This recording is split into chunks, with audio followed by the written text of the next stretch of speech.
The emperor had such severe face blindness, he couldn't even recognize his own empress the morning after their wedding. The emperor suffered from extreme face blindness. A minister told him he had 7 daughters, each with a completely different appearance. Surely one of them would be memorable enough. So the youngest daughter was chosen to become the empress. They spent a perfect wedding night together. But the very next morning, the emperor coldly revealed the truth. He said he had finally completed his revenge. 2 years earlier, during the battle for the throne, the minister had refused to support him. The emperor had held on to that grudge ever since.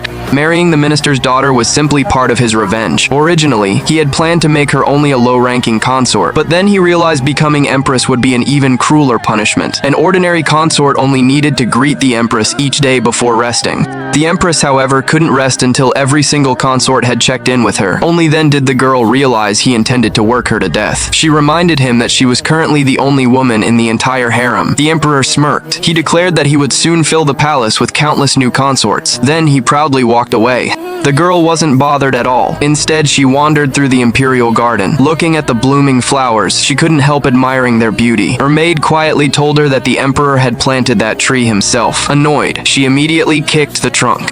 Meanwhile, the emperor ordered the palace eunuchs to begin selecting new consorts. Just then, he spotted someone kicking his favorite tree. He hurried over, but instead of getting angry, he gently brushed a flower petal from the girl's hair. Then he smiled. "You are the most beautiful woman I've ever seen, even more beautiful than my own empress." The girl suddenly remembered his face blindness. Curious, she asked, "Do you really not recognize me?" The emperor misunderstood completely. He assumed she had fallen in love with him at first sight. He asked which minister's family she belonged to and promised to make her his consort. With no other choice, the girl lied and named a random minister. Before long, that minister was summoned to the palace. He desperately explained that he had never had a daughter, but the emperor believed he was secretly hiding her. The confused minister could only ask whether the girl had lied. The emperor refused to believe it. He ordered the chief eunuch to identify her. Terrified, the eunuch answered, "Your Majesty, she is the empress." But the emperor misunderstood again. He assumed the empress had hidden this beautiful woman out of jealousy. Determined to confront her, he headed straight for the empress's palace. At the same time, the maid worried the girl would be punished for lying. The girl laughed, saying she couldn't possibly be that unlucky.